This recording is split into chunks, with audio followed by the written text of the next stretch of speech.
Naubos ang sweldo ko in 3 days. Eto totoong kwento to ha. As in walang natira.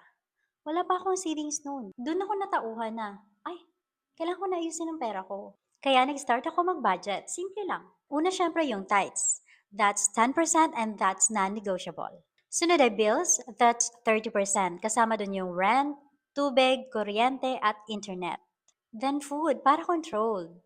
Savings. Trinay ko mag-save kahit maliit. Last is my allowance for my personal wants and needs. Okay na sana yung budget ko, pero hindi ko pa rin matrack kung saan napupunta yung pera ko. Ang hirap kapag iba-iba yung binabayaran mo at wala kang isang place para i-manage lahat. Kaya ganito ang ginawa ko para mapadali ang pagbabudget ko.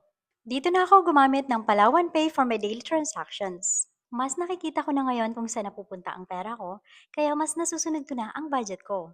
Bonus na lang din na may promo ngayon habang ginagamit ko siya. Try mo rin! Download and register na!